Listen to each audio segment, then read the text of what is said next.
Gracias, es un gran privilegio y un gran honor dirigirme a ustedes el día de hoy. El tema de hoy será las 7 leyes espirituales del éxito. Y podrían preguntarse ¿por qué éxito? Yo creo que es obvio que el éxito es un deseo universal. No conozco a nadie que no desee tener éxito. No tienen una noción muy clara y ni siquiera pueden definir lo que es el éxito. Luego yo creo que deberíamos ante todo tener mucha claridad de lo que es el éxito. Yo creo que el éxito tiene muchos componentes. El éxito puede definirse como el reconocimiento progresivo de las metas terrenas. Los psicólogos y los científicos han dicho que la mente humana, el sistema nervioso humano, es un organismo que busca metas. El éxito también es la realización de nuestros deseos, porque tenemos un número de deseos, distintos tipos de deseos. Deseos materiales de riqueza. Tenemos deseos físicos, entre ellos buena salud, vitalidad, claridad de pensamiento, una sensación de energía, de amor. También incluyen la estabilidad psicológica, la tranquilidad y la libertad. Tenemos deseos espirituales, lo cual significa que reconocemos que en algún nivel de nuestro ser hay otra dimensión, que esta no es la única realidad. Esto que vemos, oímos, sentimos, gustamos y olemos, no es lo único. Hay un yo más elevado, y eso lo sabemos por intuición. Y tenemos un ansia en nuestro interior de querer tocar esa dimensión más elevada de nosotros. Entonces el éxito incluye la realización de todos estos deseos. Y por último, creer también que el éxito es la expansión progresiva del estado de felicidad. Porque uno puede ser un científico maravilloso, ser el hombre más rico del mundo, y aún así ser una persona totalmente desgraciada. Y según nuestra definición de éxito, allí no habría éxito. Habiendo definido el éxito de esta manera, creo que queda obvio que si salimos a la calle y preguntamos a la gente si tiene éxito, de acuerdo con esta definición, descubrimos que son muy pocas las personas que tienen éxito. ¿Por qué sucede esto así? ¿Por qué de acuerdo con esta definición encontramos muy pocas personas que en realidad tienen éxito? Yo creo que la respuesta es que nuestra cultura, nuestra adoctrinación social e incluso también nuestra historia nos han dado la idea de que el éxito depende de un trabajo arduo, que depende de planes agotadores, de una ambición, y esta es la ética con la cual nos han educado.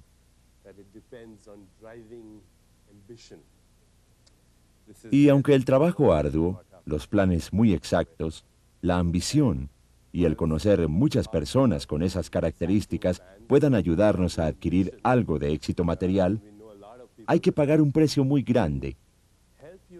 Y el precio es la hipertensión, la enfermedad cardiovascular, los ataques cardíacos, los accidentes heredovasculares, los divorcios y las adicciones. Por eso es que vemos que en el camino del éxito, muchas personas sucumben debido a la mala salud, al cáncer o a la muerte, y lo hacen antes de culminar su meta. Luego creo que necesitamos un toque de éxito, y de esto es de lo que vamos a hablar. Es nuevo en cierto sentido, pero sin embargo es muy antiguo. Primero debemos aprender que el éxito es un viaje y no un destino, y que el éxito llega a través de una comprensión adecuada de quienes somos realmente. Comprender la realidad de una manera verdadera. No somos solo una máquina que ha aprendido a fabricar pensamientos. No somos solo cuerpos humanos con experiencias espirituales ocasionales. Un verdadero conocimiento y comprensión de nosotros mismos incluye comprender la existencia humana como un continuo proceso de mente, cuerpo, alma, espíritu y ambiente. Estarán familiarizados con este diagrama. Yo hablé sobre este diagrama en la última conferencia que di. Pero para recapitular muy rápidamente lo que dijimos antes, somos un cuerpo hecho de materia y energía. Somos un ego, intelecto y mente, lo que llamamos el cuerpo sutil, y somos un alma y un espíritu. Nuestro verdadero yo está compuesto por todos estos extractos diferentes de la existencia.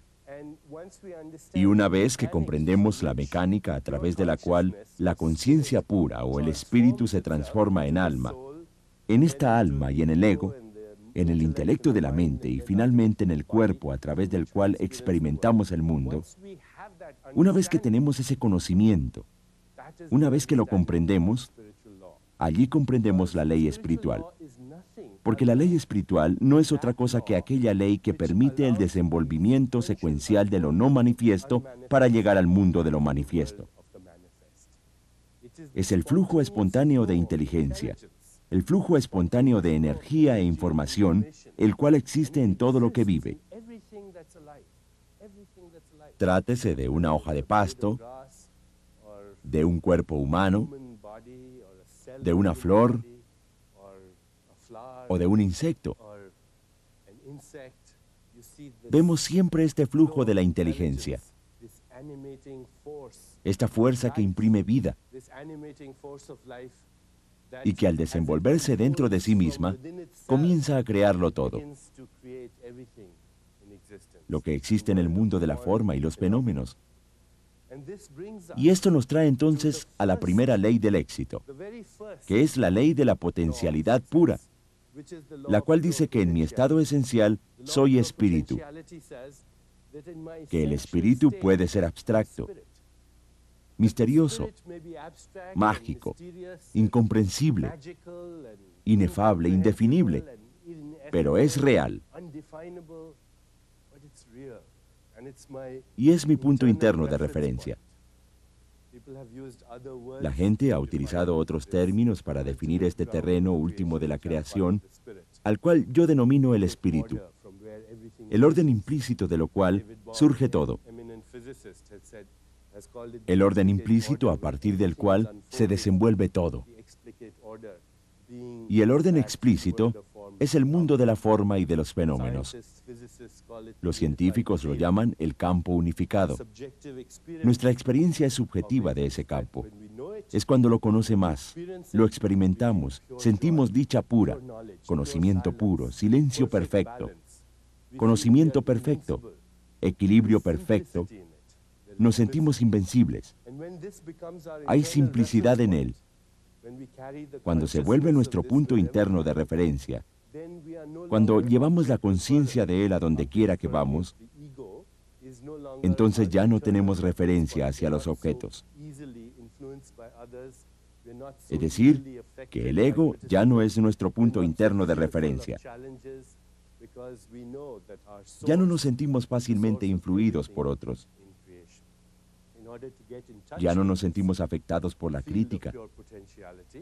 Ya no tenemos tanto miedo a los desafíos porque sabemos que nuestra fuente es la fuente de todo lo que hay en la creación. Para ponernos en contacto con este campo de la potencialidad pura, tenemos que dedicarle tiempo. Es decir, tenemos que dedicarnos tiempo a nosotros mismos. Ustedes pasarían una vida entera con un extraño. Y sin embargo, hay mucha gente que pasa la vida entera con extraños y con un extraño. Y ese extraño es su propio yo interior. Cuando llegamos a ese yo interior, y voy a poner este diagrama para mostrarles que este yo interior es la fuente de todo, es cuando ocurre la generación del proceso creativo en la quietud de la mente. Es la organización en el dinamismo de la quietud del espíritu que llamamos la mente. Y es el actuar y el hacer en el mundo de la forma y los fenómenos que se hacen a través del cuerpo. Entonces es cuando queremos conocernos y conocer la totalidad de todo. Tenemos que hacerlo como esa mente que lo crea todo y que crea todo lo que está en la existencia. Es la fuente de la creación, es la conciencia pura, nuestra naturaleza esencial. Si nos alineamos con ese poder, nos alineamos con el poder que todo lo crea en el universo. Y para poder hacerlo, tenemos que empezar a llegar allá.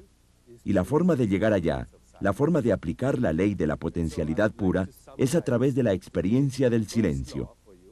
Me gustaría entonces resumir hoy la primera ley, que es: yo soy espíritu puro. Y la forma de ponerme en contacto con ese espíritu puro es tomarme tiempo todos los días para estar en comunicación con la naturaleza y presenciar el silencio y la inteligencia que hay en todo. Me tomo tiempo todos los días para hacer silencio y meditación. Me tomo tiempo para no juzgar, porque al hacer juicios hago silencio en mi diálogo interno. Y al hacerlo, me pongo en contacto con el campo de la potencialidad pura. En este momento entonces me gustaría leerles un poema que encontré de Tagore que dice, que habla un poco de lo que nos sucede cuando experimentamos la naturaleza. Y a través de la naturaleza, el espíritu puro. Dice, el día en que floreció el loto, mi mente estaba en silencio y no la conocí. Mi cesta estaba vacía y no vi la flor. Solo que de vez en cuando sentía una tristeza y me desperté en mi sueño y sentí un rastro dulce de una fragancia extraña en el viento. Esa fragancia hizo que mi corazón sufriera de añoranza y me pareció que era el aliento del verano que buscaba complementarse. No supe en ese momento qué era. Eso es lo que sucede entonces cuando experimentamos la potencialidad pura. Me gustaría que todos entonces comprendiéramos que al dar nuestros pasos hacia el éxito, lo primero que tenemos que hacer es ponernos en contacto con la fuente de todo lo que ha sido creado. Darnos cuenta que muy en el fondo de nosotros está este campo, que es la fuente de todo. En este nivel de los no manifiestos, somos el observador, el proceso de observación y lo observado. Somos el alma, el espíritu y la mente, el cuerpo y el mundo. Es por eso que los videntes dicen, no estoy en el mundo. El mundo está en mí. No estoy en el cuerpo. El cuerpo está en mí. No estoy en la mente está en mí. La mente, el cuerpo y el mundo están juntos a medida que me desenvuelvo. Y son creados una y otra vez. Y al reconocer eso, puedo hacer cualquier cosa. Entonces resumo la ley de la potencialidad pura, reiterando cómo son los mecanismos para llegar a la práctica de la meditación en silencio. Eso en primer lugar. En segundo lugar, la comunión con la naturaleza, porque es el mismo espíritu que todo lo anima. Es la misma fuerza unificada que está allí, en todo lo que vive. Y en tercer lugar, practicando el no juzgar. Desistir de tratar de definir y rotular todo como bien o mal, bueno o malo, correcto o incorrecto, porque es el esquema último. Lo bueno y lo malo son lo que hace que la vida sea una experiencia de contrastes con significado.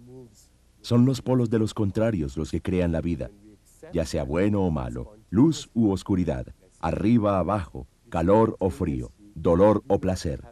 La vida se mueve dentro de estos polos de contrarios, y cuando aceptamos eso, nos volvemos menos críticos espontáneamente. Dejamos de juzgar, ya no tenemos el deseo de juzgar a otros, y cuando no tenemos ese deseo de juzgar a otros, eso crea un silencio en nuestra mente. Hay una oración hermosísima que vi en alguna parte que dice, hoy no juzgaré nada de lo que ocurra, y al no juzgar nada de lo que ocurra, crearé el silencio en mi mente. Me comunicaré y entraré en comunión y tendré esa reunión con la mente cósmica que está dirigiendo la máquina del universo. La mente cósmica nos susurra en los espacios de silencio entre el pensamiento. La gente ha llamado esto intuición, revelación, conocimiento súbito o creatividad. Hay diferentes términos para decir lo mismo, que nos estamos poniendo en contacto con el computador cósmico que dirige la diversidad infinita de este universo.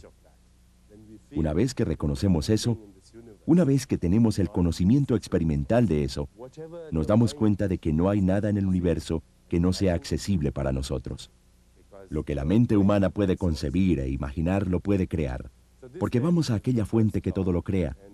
Esta entonces es la primera ley, y a medida que avanzamos en esta sesión, quiero hablarles de las 7 leyes que son los principios de la naturaleza, que son los principios a través de los cuales la naturaleza se manifiesta en la diversidad infinita de la vida. Y al hacerlo, veremos cómo esto nos va a ayudar a realizar todas las metas que tenemos. Metas materiales, emocionales, espirituales, todas ellas. Gracias.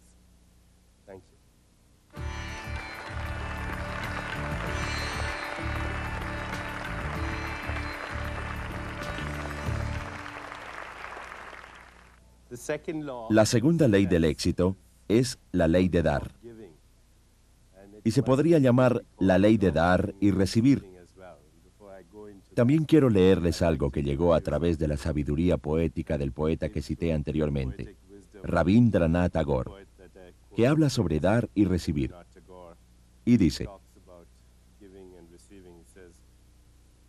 en este recipiente frágil que vacías una y otra vez y llenas con vida nueva, esta pequeña flauta de caña que has llevado a través de las montañas y a través de la cual has soplado melodías eternamente nuevas, tus dones infinitos llegan a mí únicamente en estas manos tan pequeñas mías. Pasan los tiempos y tú sigues vertiendo, y sigue habiendo espacio para llenar. Yo creo que expresa de manera muy hermosa que este universo en el cual existimos funciona a través del intercambio dinámico. Que dar y recibir son aspectos diferentes del flujo de energía en el universo.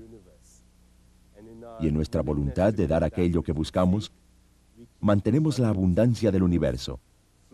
Mantenemos ese flujo circulando en nuestra vida. Jesucristo mismo decía: dad y se os dará. Si frenamos el flujo del dar o del recibir, interferimos con la inteligencia de la naturaleza. Y su energía deja de fluir de lo no manifiesto al mundo de lo manifiesto.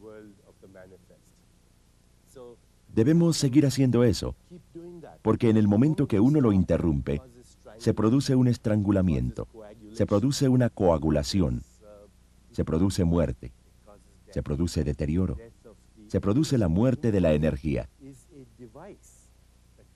El cuerpo humano es un mecanismo que captura la energía del universo, la circula y luego la regresa al universo. Y la riqueza misma no es otra cosa que una forma de energía. La riqueza, los lujos, todas las cosas que uno desea en la vida son formas de energía que se expresan a través de nuestro cuerpo. Es muy importante al dar, tomar conciencia de la intención detrás del dar. Porque si damos con una actitud alegre, con una actitud de dicha, el dar en sí mismo se convierte en la meta. El dar se convierte en el viaje, en la meta, en la felicidad, en la exuberancia misma. Trae una realización espiritual y emocional. Inmediatamente hay una gratificación. Y tan pronto como eso sucede, entonces vienen detrás esas cosas materiales para aplicar la ley del dar. Entonces ustedes deben decirse a sí mismos, a donde quiera que vayan: con quien quiera que me encuentre, traeré un don, y también recibiré con gratitud todos los dones y regalos que tiene la vida para mí. Me comprometeré a mantener la riqueza circulando en la vida, dando y recibiendo las cosas más preciosas de la vida. ¿Y cuáles son esas cosas más preciosas de la vida? Los psicólogos nos dicen que las necesidades humanas más preciosas son el afecto, la atención, el interés, el aprecio y el amor. Hallaremos mucho acerca del amor posteriormente, pero creo que es muy importante reconocer que la atención, el afecto, el aprecio son cosas que la gente busca y anhela. El afecto es tocar a alguien de una forma amorosa. En nuestra sociedad no nos tocamos lo suficiente. Yo hace poco me encontré con un estudio interesante realizado por un psicólogo europeo que viajó por todas partes del mundo a sentarse en los cafés y a observar a las parejas para ver con cuánta frecuencia se tocaban en América Latina. En sitios como México y San Juan, se dio cuenta que el número promedio de contactos táctiles por hora era algo así como 180. En París, el número promedio de contactos era 90.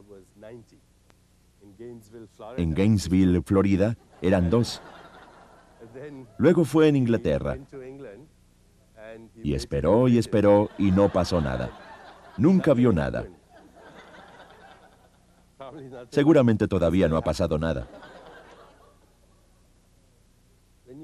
Al tocar a alguien con amor, uno automáticamente produce la liberación de sustancias químicas sanadoras en el cuerpo. Y hay una respuesta fisiológica a eso. La gente se siente mejor porque se liberan unos bioquímicos que en efecto son agentes químicos curativos. Es muy importante tocarnos. Es muy importante verbalizar, apreciar. Es decir, que uno aprecia sinceramente algo de otra persona. Y la atención es escuchar con todo su ser. Muchas veces estamos planeando nuestras respuestas al oír lo que nos están preguntando. Incluso antes de que la persona termine, nos estamos escuchando con la totalidad de nuestro ser. De manera que estas son las necesidades humanas más importantes. Cuando practicamos el dar en esta forma, iniciamos todo el proceso de circulación en nuestra vida. La siguiente ley es la ley del karma. La gente tiene muchas ideas equivocadas sobre el karma, especialmente en Occidente. Karma es una palabra sánscrita que sencillamente significa acción y escoger. Nosotros estamos escogiendo siempre nuestro estado esencial. Siempre estamos tomando opciones. Estamos haciendo opciones. Algunas de esas opciones las hacemos en forma consciente, pero aún así estamos haciendo opciones en forma infinita. En este momento hay un número infinito de opciones que yo puedo tomar. Entonces, la ley del karma dice que aunque en cada momento de nuestra vida tenemos una infinidad de opciones a nuestra disposición, hay solo una opción entre todas ellas que es probable, la mejor desde el punto de vista evolutivo, y para nosotros es la mejor desde nuestro punto de vista, de nuestra realización, la más importante y la correcta. Esa opción, esa decisión, es correcta desde el punto de vista kármico. Es evolutiva para todos. Significa que esa opción me traerá dicha, y que esa opción les traerá dicha a todos los demás que han de ser afectados por esa selección. Esa opción, esa selección que me trae dicha y realización, y simultáneamente le trae dicha y realización a todos aquellos que son afectados por ella. Es la selección más apropiada desde el punto de vista kármico. Entonces la ley del karma dice que toda acción genera una fuerza de energía que regresa a todos nosotros en la misma forma. Esta es la expresión. Cosechamos lo que sembramos.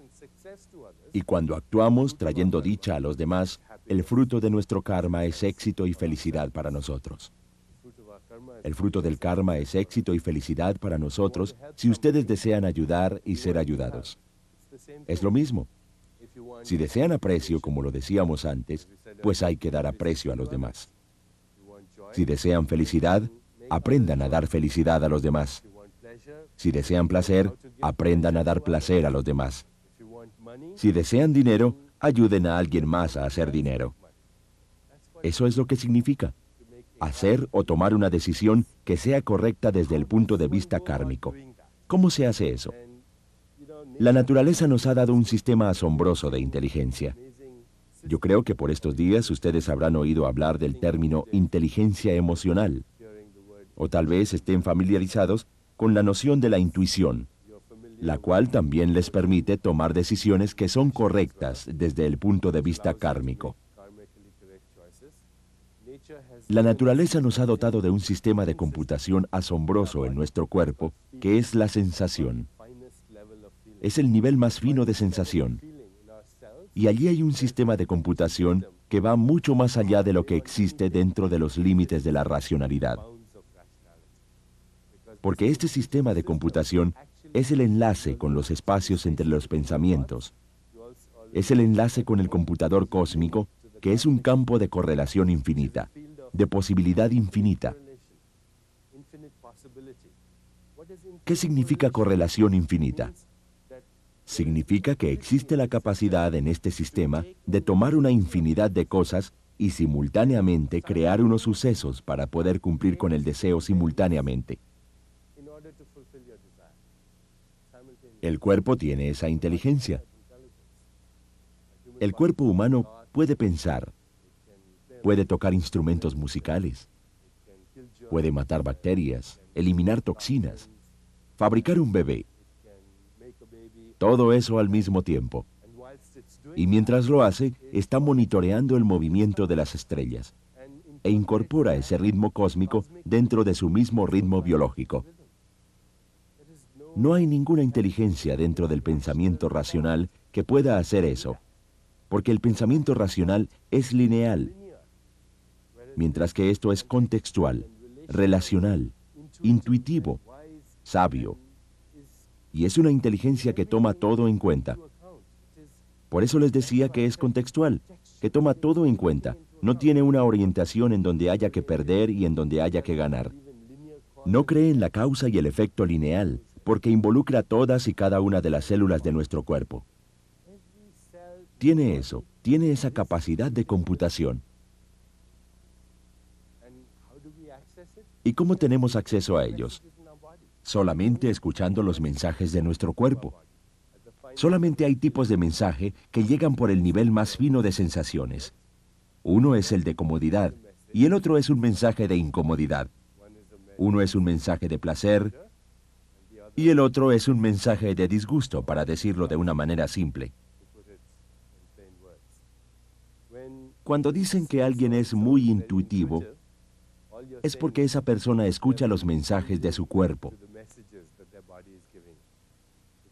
Es un alto sentido de percepción. Ellos pueden sintonizarse con ese alto nivel de sensación. Así que si quieren aplicar la ley del karma, lo primero que tienen que hacer es culturizar la inteligencia corporal. Realmente ser un buen animal. Culturizar la inteligencia corporal, escuchar lo que su cuerpo le dice. Cuando se enfrente a una opción, pregúntele a su cuerpo, ¿debo hacer esto? Y si su cuerpo le envía un mensaje de aceptación, entonces está correcto kármicamente. Usted puede pensar que el corazón es demasiado suave y sentimental, y usted será guiado de manera errónea. Especialmente si está tratando de llegar a un acuerdo con alguien o tratando de negociar algo. Pero de hecho no es así. Una vez me entrevisté con un hombre de negocios muy exitoso en Japón que había obtenido durante su vida $250 mil millones. Él era el antiguo fundador de la corporación Sony, el primer presidente de la corporación Sony. Y le pregunté si había ido a la escuela de negocios de Harvard. Y averigüé que él no había asistido a ninguna institución de estudios avanzados de negocios. Él decía que cuando tenía que hacer un negocio, le preguntaba a su cuerpo. Él decía que prácticamente se tragaba el contrato y si le daba indigestión, cancelaba el negocio. Y cuando se sentía bien, proseguía y lo completaba. Así que aquí, en su cuerpo, particularmente en esta área conocida como el corazón, considerando que el corazón no es tan solo una bomba, es un órgano inteligente y sabio, está este sistema de cómputo. Pregúntele y lleve esa decisión del nivel subconsciente a la mente subconsciente observándolo. Observe su decisión. Cada vez que tome una decisión, solo obsérvela. No tiene que analizarla, no tiene que nombrarla, no tiene que definirla. No tiene que describirlo, solo tiene que observarlo. Al observarlo, usted lo lleva al reino del subconsciente, al reino de la mente consciente. El segundo paso consiste en que a medida que lo observa también, solo observando la decisión, se pueden ver las consecuencias que ésta traerá. Y pregúntese, ¿me traerá esta decisión felicidad y logro para mí? ¿Y a todos aquellos que son afectados por ella? Y después pregúntele a su cuerpo, y si dice que sí, entonces es la decisión correcta. Y si dice que no, entonces no es la decisión correcta. Y saben, he conocido muchas personas que se resistían en principio, porque pensaban, bien, le preguntaré a mi corazón todas las cosas y nunca haré una buena decisión de negocios. Pero no es cierto, porque el corazón no es sentimental. Eso es un concepto errado. El corazón es sabio. Hay una gran diferencia entre sentimentalismo, sabiduría y sobriedad. Carlos Castañeda una vez dijo, no necesitamos sentimentalismos para ir por el camino de la espiritualidad. De hecho dijo, cuídense de los que pregonan su despertar, porque no han despertado nada. Lo que necesitamos es sobriedad. Y cuando tenemos sobriedad, observamos las consecuencias y le preguntamos a nuestro cuerpo por consejo. Así que si quiere actuar de inmediato, tome inmediatamente la decisión. Pediré consejo a mi corazón y me guiaré por ese mensaje de comodidad o incomodidad. Y a medida que lo hago, aplico la ley del karma para crear todas las cosas que deseo en mi vida. La ley del karma, porque el karma es literalmente el software del alma. Volvemos a este diagrama del cuerpo físico, el cuerpo sutil, y es océano causal. El cuerpo causal es la parte donde residen el alma y el espíritu, y el karma es el software del alma. Cada acto que realizamos crea un recuerdo, y cada recuerdo crea un deseo. Y cada deseo es la causa de una nueva acción. Entonces el recuerdo, el karma y el deseo son un software. Y si pensamos un poco en esto, reconocemos que todos son la misma cosa, porque sin recuerdo no hay deseo. Sin deseo no hay acción. No hay karma. Y sin karma no hay recuerdo. De manera que todos son la misma cosa. Y cada pensamiento que tenemos, cada uno de los pensamientos que tenemos, son generados a nivel kármico. Por eso es que estoy totalmente en contra de la noción de que hay que tratar de tener pensamientos positivos. Es como decirle a una persona, no piense en elefantes rosados, y eso es lo único en lo que pensará la persona. Uno no puede hacer un esfuerzo por tener una actitud positiva. La actitud cambiaría y los pensamientos cambiarían espontáneamente. Si las decisiones son apropiadas desde el punto de vista kármico, porque son aquellas decisiones kármicas las que generan los pensamientos, entonces cada pensamiento que tenemos es bien un recuerdo o un deseo.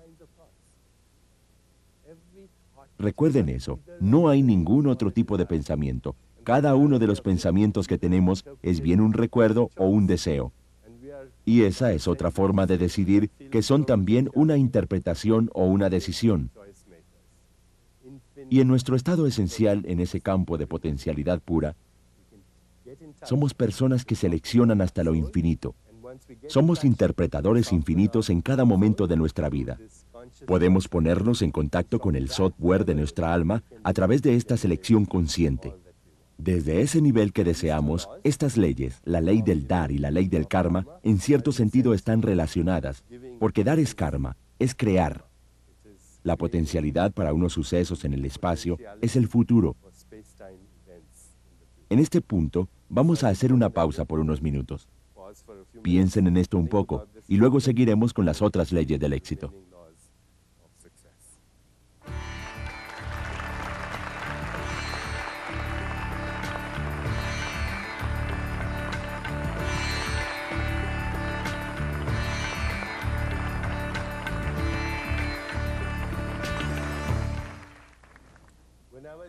Y cuando les hablaba acerca de la ley del karma, cuando la gente oye la palabra, puesto que no está muy familiarizada con ella, parecen sentir que karma es un universo de determinismos. ¿Vivimos en un universo determinista donde todo está ordenado por el karma? ¿O existe la libre voluntad y obviamente el libre albedrío? Y obviamente los filósofos han debatido a través de los siglos toda esta propuesta. ¿Es un universo de determinismos y es un universo de libre albedrío? Y la respuesta parece ser que simultáneamente son las cosas. Si uno tiene conciencia, pues vive en un universo totalmente determinista. Y muchos de nosotros somos así. Somos modelos pavlovianos que salivamos cuando oímos el sonar de la campana y reaccionamos a todos los transpuntes de la calle. Si oímos un elogio nos sentimos felices. Si oímos una ofensa nos sentimos enojados por el resto de la vida. Y eso es lo que llamamos libertad. Pero no es libertad. Es un universo determinista si uno no tiene conciencia. Pero sí tenemos conciencia. Y la espiritualidad no es otra cosa que un avance hacia ese terreno de la conciencia que está más consciente. De modo que en últimas llegamos a ser conscientes de la conciencia misma. Y es allí hacia donde todos vamos. Incluso aquellos de nosotros que nos esforzamos. Porque la evolución o evolucionar es la naturaleza de la vida. Pero quiero que recuerden que el karma es en efecto la afirmación última de la libertad. Voy a leerles lo que dijo Swami Vivekananda sobre el karma. Karma es la afirmación externa de la libertad humana. Nuestros pensamientos, nuestras palabras y actos son los hilos de la red que tejemos a nuestro alrededor. Y la ley del karma entonces lleva a la siguiente ley, que es la ley del menor esfuerzo. Voy a leerles lo que dice aquí sobre la ley del menor esfuerzo. Un ser íntegro sabe sin ir, ver sin mirar, y realiza sin hacer. De manera que la ley del menor esfuerzo que nos dice que la naturaleza, que la inteligencia de la naturaleza, funciona con una facultad enorme, con despreocupación, con dicha, armonía, con amor. Y cuando utilizamos las fuerzas de la armonía, la dicha, la risa, creamos el éxito y la buena fortuna con toda facilidad. Vean la naturaleza. ¿Acaso las aves se esfuerzan por volar? ¿Acaso este vello está esforzándose por salir de mi piel? Es el óvulo. ¿Está el óvulo fecundado haciendo un esfuerzo por convertirse en un ser humano? ¿Hay esfuerzo alguno en la naturaleza al mirarle la inteligencia a la naturaleza? ¿Y cómo es la inteligencia de la mente total? Donde hay generación de procesos creadores, organización en el dinamismo de la quietud y acción. Cada proceso de la creación pasa por estos elementos de generación, organización y acción. Por eso es la mente total. Y cuando hay acceso a la mente total, no hay espacio para el esfuerzo. No puede haber esfuerzo. El principio operativo de la naturaleza es el lograr más haciendo menos. Y sistemas alimentados con poca mente, pues no hacemos nada y lo logramos todo. Observen allá afuera. Está sucediendo con esa espontaneidad, con esa bienaventuranza, con esa armonía, con ese flujo sin ficción de la inteligencia, de la información y la energía que está dirigiendo todo simultáneamente. De manera que la ley del menor esfuerzo es una ley natural muy importante. Es todo lo contrario de la ley que opera hoy en día en nuestro universo.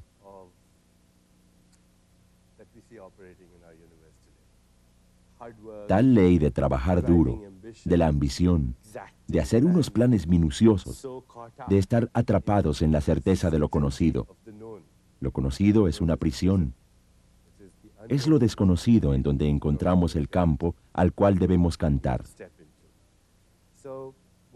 Entonces, una vez más, ¿cómo ponemos en práctica esta ley? ¿Cómo ponemos a funcionar la ley del menor esfuerzo? Hay tres principios fundamentales que debemos practicar a fin de poner a funcionar la ley del menor esfuerzo. El primero es el de practicar el principio de la aceptación. Aceptar significa que yo puedo crear el futuro, puedo revisar el pasado, pero este momento es el que debo aceptar tal y como es. Es como es, porque todo el universo ha conspirado para crear este momento, y por lo tanto, este momento es precioso. Y así tengo mi atención puesta en este momento. Estoy literalmente en presencia de esa mente total que está dirigiendo la infinidad del universo. También significa que si las cosas no salen como yo quiero en este momento, sencillamente suelto, dejo ir mis ideas de lo que deberían ser las cosas, porque el universo está pensando otra cosa. Yo renuncio, me entrego a ese momento, y en esa forma, al aceptar las situaciones, la gente, las circunstancias tal y como son, y no como yo quisiera que fueran. Pero claro que puedo crear el futuro de todas maneras. El segundo principio es el de la responsabilidad sin culpa. La responsabilidad sin tener vergüenza. La palabra responsabilidad de hecho significa la capacidad para responder. Y mientras más creadoras las respuestas a cada desafío de la vida, más responsable es uno.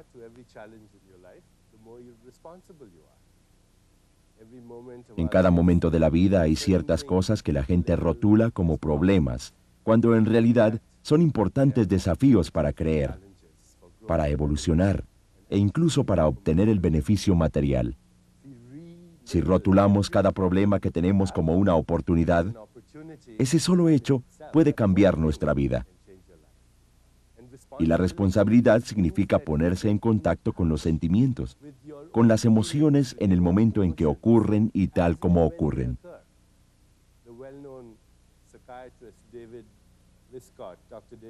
El psiquiatra David Gistock tiene un paradigma excelente con el cual explica todo esto. Él dice, la vida se mueve dentro del placer y el dolor. Y cuando no confrontamos el dolor en el momento de enfrentarlo o de sufrirlo, no lo entendemos, no lo liberamos, no lo aceptamos. Entonces lo encerramos en nuestro cuerpo. Y ese dolor recordado se manifiesta más adelante en forma de ira, de hostilidad. Ese dolor recordado puede ser previsto en el futuro en forma de ansiedad, de terror. Y ese mismo dolor, cuando se dirige nuevamente hacia nosotros, se experimenta en forma de culpa. Y todo el agotamiento de energía que ocurre en todas estas cosas se traduce en depresión. La ira, la hostilidad, el temor y prever la desgracia, la culpa, la depresión, son los problemas que surgen cuando no nos ponemos en contacto con nosotros mismos. Y al ponernos en contacto con nosotros mismos y presenciamos conscientemente el dolor que estamos sufriendo, nos estamos comportando de manera responsable. La responsabilidad es la capacidad para entregarse al dolor. Al igual que el placer, la vida se mueve entre estas orillas todo el tiempo, y ese no es el problema. El problema es quedarnos atascados en alguna de las orillas. La responsabilidad, por lo tanto, también es la afirmación de nuestra propia libertad. Nadie puede lastimarme a menos que yo dé autorización para que lo hagan, y es cosa mía. Si mi punto interno de referencia es mi ego, es esto lo que está aquí.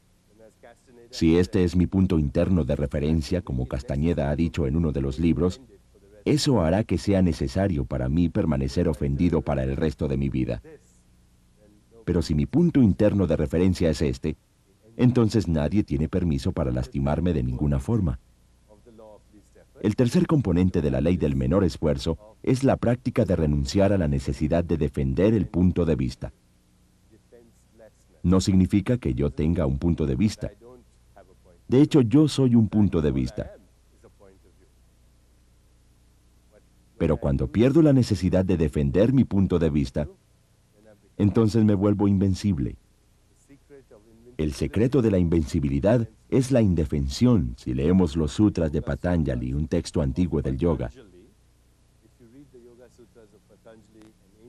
Como les he dicho previamente, la palabra yoga viene de la misma raíz que la palabra latina yugo, que significa unificar la experiencia del cuerpo, mente, alma, espíritu y ambiente.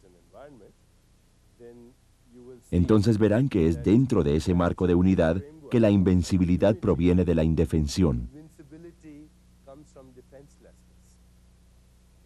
Hay un sutra que dice: cuando estamos firmemente aferrados en la defensa, todos los seres que nos rodean dejan de sentir hostilidad, porque no hay nada que atacar.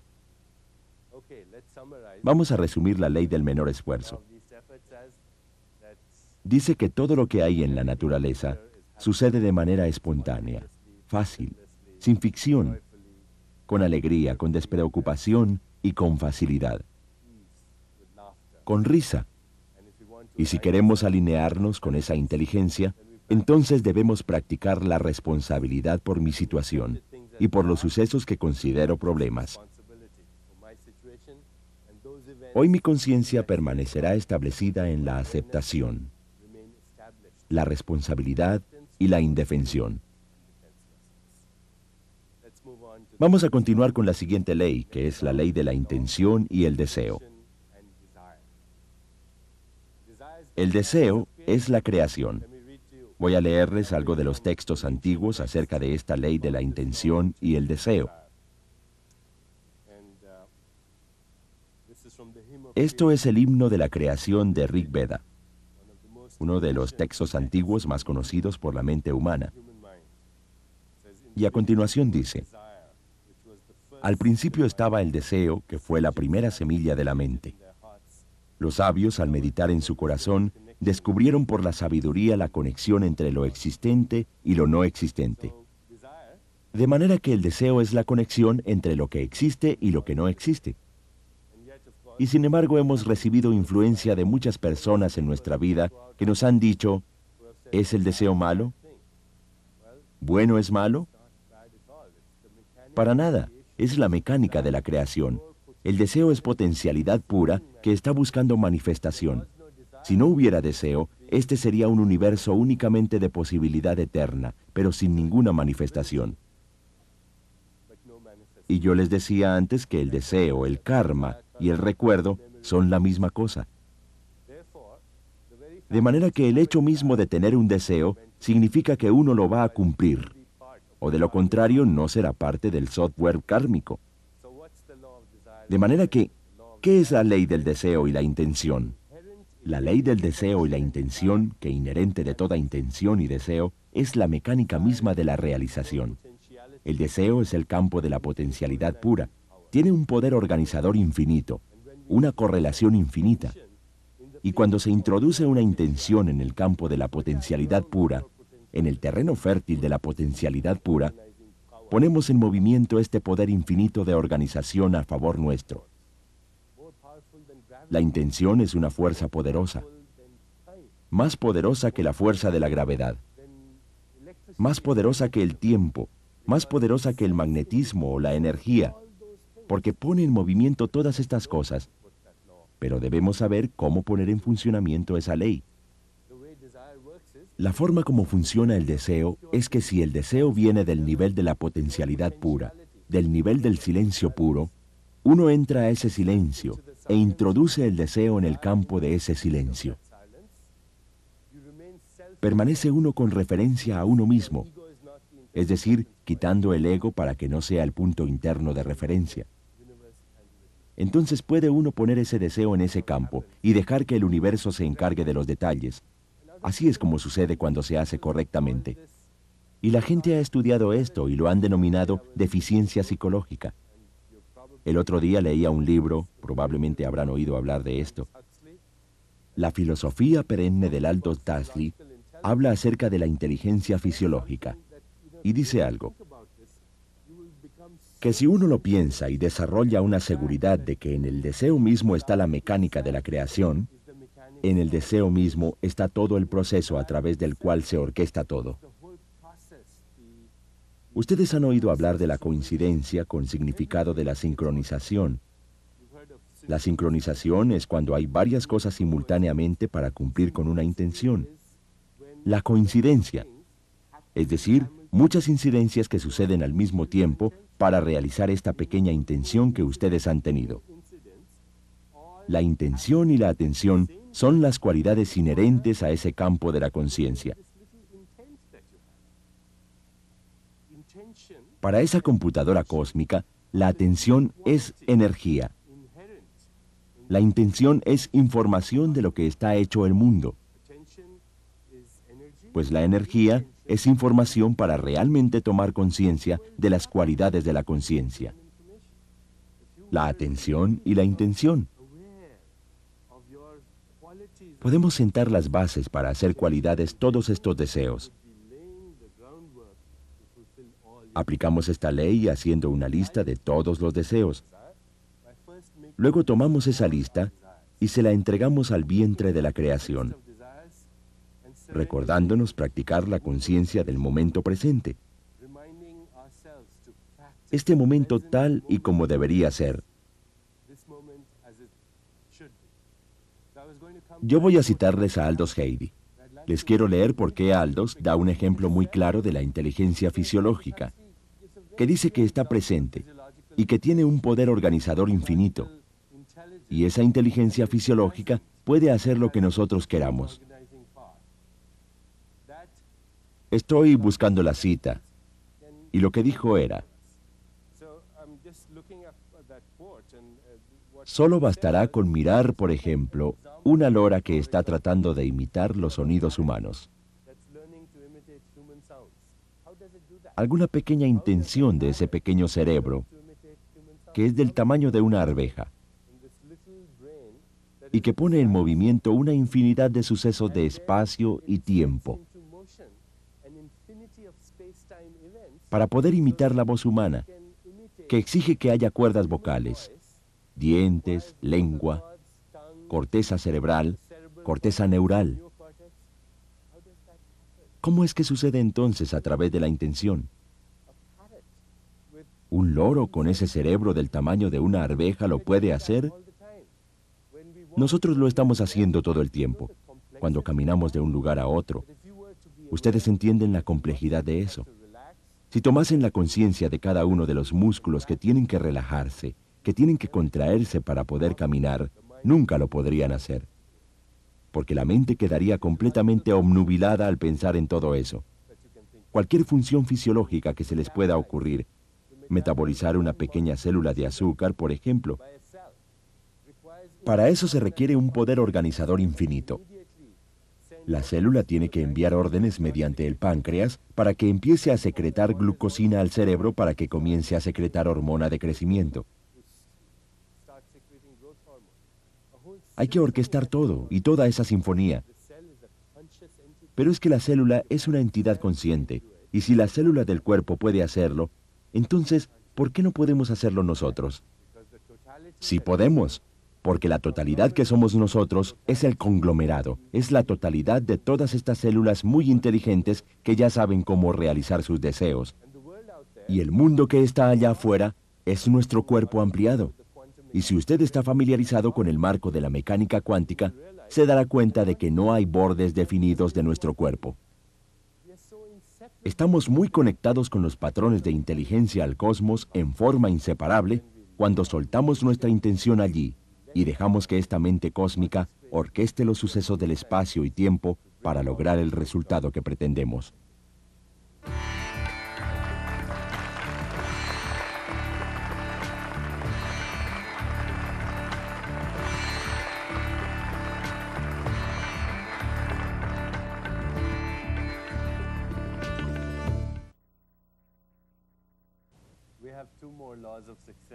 Quedan otras 2 leyes del éxito, y así habremos cubierto las 7 leyes espirituales del éxito, una vez que empecemos a cultivar estas leyes del éxito en nuestra conciencia. Y yo sugeriría que todos los días ustedes pongan su atención solamente en una ley. Digamos que el domingo será la ley de la potencialidad pura, el lunes la ley del dar, el martes la ley del karma, el miércoles la ley del menor esfuerzo, y luego la intención y el deseo, etc. Si lo hacen así, encontrarán que pronto esa será su forma de actuar, de pensar, de comportarse, y espontáneamente comenzarán a encontrar el éxito en todos los aspectos de su vida. No solamente en la parte material, sino, como les decía, en la parte espiritual, psicológica, emocional. Y será muy fácil, será algo que no les costará trabajo. Hablemos entonces de las otras leyes. La sexta ley es la ley del desapego, y me gustaría leerles nuevamente un texto antiguo, el Mundaka Upanishad, con respecto a la ley del desapego. El Upanishad de tradición védica dice: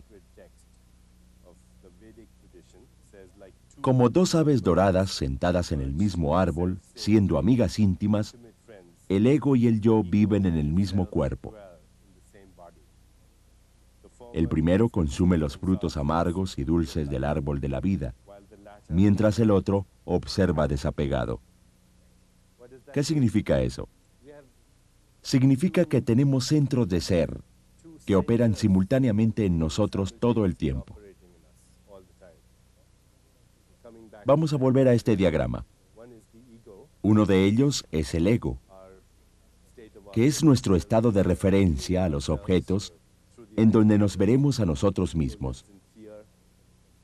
A través de los ojos de los demás, el ego vive atemorizado porque todas sus actuaciones prevén siempre una respuesta. Y siempre se estará preguntando si está bien, si está mal. Lo que estoy haciendo, ¿cuál será la reacción de allá afuera si hago esto? Pero ese temor es un ego que está herido, y el espíritu es esa otra parte de nosotros que está más allá de esa máscara del ego. El ego es en donde también se fabrica el tiempo. El espíritu no tiene tiempo en ese factor sin tiempo que está presente en todas las experiencias. Cuando el punto interno de referencia cambia y deja de ser el ego para ser el espíritu, espontáneamente nos convertimos en testigo alerta de nuestro propio yo. Y en esa observación alerta hay desapego, hay desprendimiento. Uno reconoce que uno no es los personajes que representa, los papeles que representa, que en efecto puede ser nuestro destino desempeñar una infinidad de papeles, pero que no somos los papeles que desempeñamos. Ahora estoy representando el personaje de esta persona que escribe libros y da conferencias. Pero ese soy yo, porque tan pronto termine, me iré para mi casa y llamaré a mi hijo a Nueva York y desempeñaré el papel de padre. Y tal vez mañana desempeñe el papel de hijo cuando llame a mi padre. Llamaré a mi señora y estaré representando el papel de esposo. Si llamo a un paciente, estaré representando mi papel de médico. Son todos personajes que representamos cuando tomamos conciencia o estamos alerta al hecho de que desempeñamos papeles en esa forma tan alerta de observar que se produce un desapego espontáneo que permite crear éxito. A todo el mundo le han dado a creer que uno tiene que aferrarse a la meta. La respuesta es no. Hay que tener la meta, pero también hay que tener el desapego. El desprendimiento significa que uno tiene que estar orientado hacia el proceso, no orientado hacia el resultado. Significa que voy por este camino porque quiero llegar allá, pero si no llego allá, no importa, porque este es el camino en el cual quiero andar. Y a medida que recorra este camino, me sentiré dichoso, exuberante, lleno de exaltación y éxtasis. Eso es el desapego. Entonces, en el desapego está la sabiduría de lo que puede llamarse solamente incertidumbre. La incertidumbre es muy libre, porque la incertidumbre crea la libertad con respecto a la libertad. ¿Qué es el pasado? El pasado es la prisión de lo desconocido, la prisión del condicionamiento pasado. Si la vida estuviera llena de certeza todo el tiempo, uno sería completamente prisionero. De hecho, la mayoría de la gente está prisionera. Pero eso es aburrido, es mundano, es trivial. Al tener el deseo de entrar al terreno de lo desconocido, entramos al campo de todas las posibilidades. Estamos renunciando, estamos entregándonos a la mente creadora que orquesta la danza del universo. De esa forma nos apartamos del temor y de la inseguridad y de la necesidad de certeza, porque la necesidad de certeza es solo la necesidad de tener seguridad, la cual se basa en nuestro pasado. De manera que no es a lo desconocido a lo que tenemos que temer, es a lo conocido a lo que debemos temer, si es que hay algo que temer. Si desean aplicar la ley del desapego, entonces, en la vida deben decirse, hoy mismo me comprometeré con el desapego. Incluiré la incertidumbre como un factor, como un ingrediente esencial de mi experiencia. Hoy, mientras más incierto sea mi día, más dicha va a crear para mí. De hecho, ustedes saben, el año pasado, en Año Nuevo, cuando celebramos con nuestra familia, como hacemos todas las noches de Año Nuevo, toda la familia se reúne. Los niños o mi hijo han tenido esa tradición. Después de celebrar, nos tomamos unos minutos para examinar en silencio nuestros deseos y nuestros sueños para el Año Nuevo. Yo vi que mi hijo se demoraba mucho pensando. Entonces, cuando finalmente abrió los ojos, le pregunté, «Cuéntame qué pediste». Entonces él dijo, «Le pedí a la mente creadora del universo que hiciera que este año fuera muy incierto, aún más que el anterior, porque fue un año fabuloso».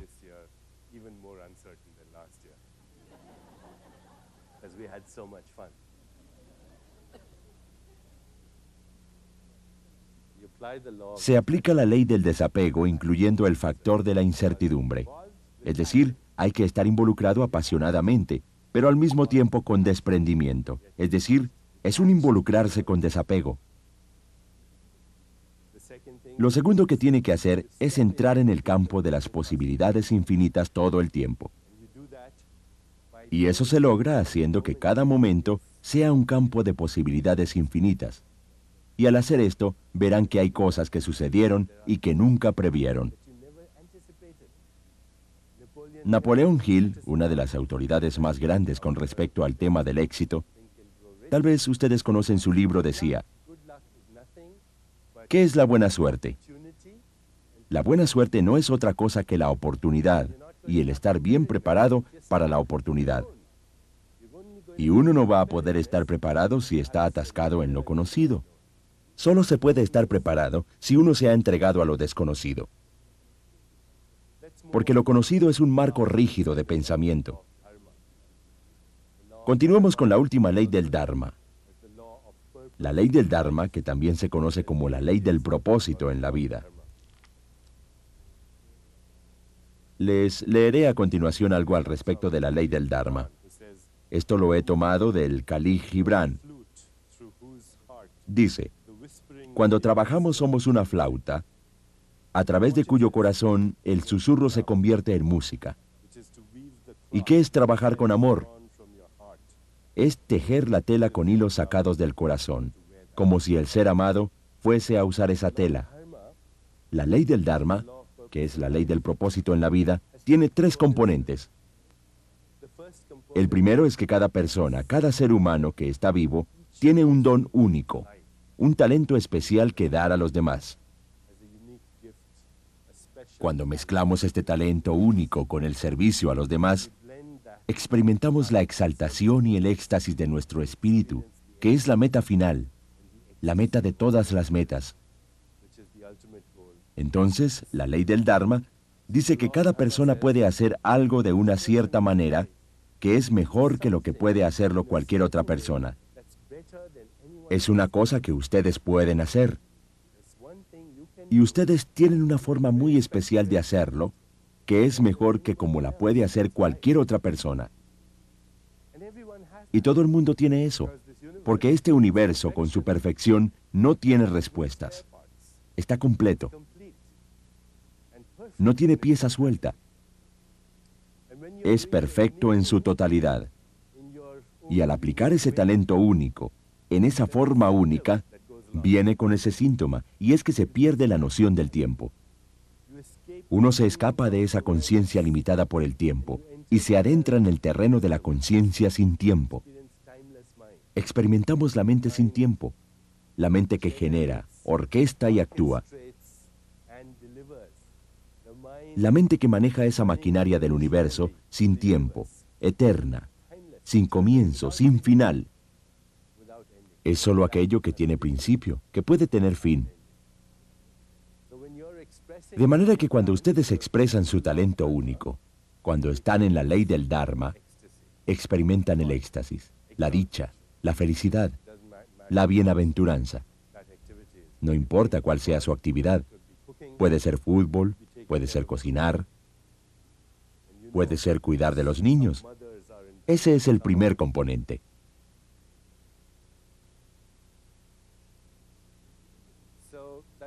El segundo componente de la ley del Dharma dice que estamos aquí para ayudarnos. Si cambiamos ese diálogo interno y dejamos de preguntarnos qué puedo yo ganar y empezamos a dar espontáneamente, comenzamos a recibir lo que deseamos. Porque el diálogo interno del ego siempre está pensando, ¿qué tengo yo? ¿Qué hay allí para mí?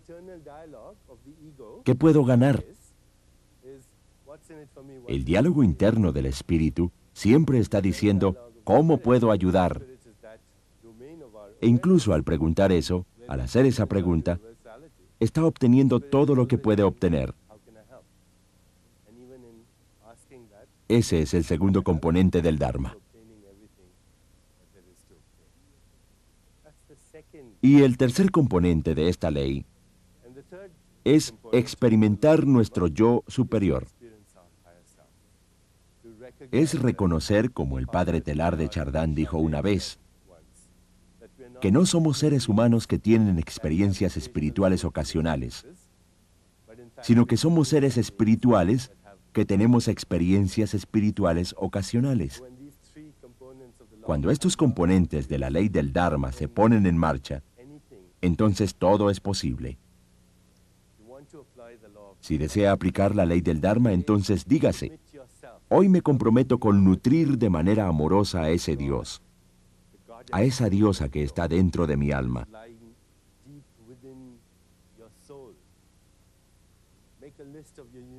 Haga una lista de sus talentos únicos y pregúntese todos los días, ¿cómo puedo ayudar? ¿Cómo puedo servir? ¿Cómo puedo poner estos talentos únicos al servicio de la humanidad? Mientras mis hijos crecían, yo les iba diciendo estas cosas desde el principio. No piensen en ser ricos. No quiero que ustedes piensen sacar las mejores notas en el colegio o en ir a las mejores universidades. Solo quiero que me digan qué es lo que realmente les encanta hacer. Disfrutan haciendo y cómo pueden poner eso al servicio de la humanidad. Y terminaron yendo a los mejores colegios, sacando las mejores notas, pero no tenían eso como una obsesión, porque cuando uno está sintonizado con el Dharma, entonces todo viene espontáneamente y sin esfuerzo. La ley del Dharma dice literalmente que somos dioses en embrión.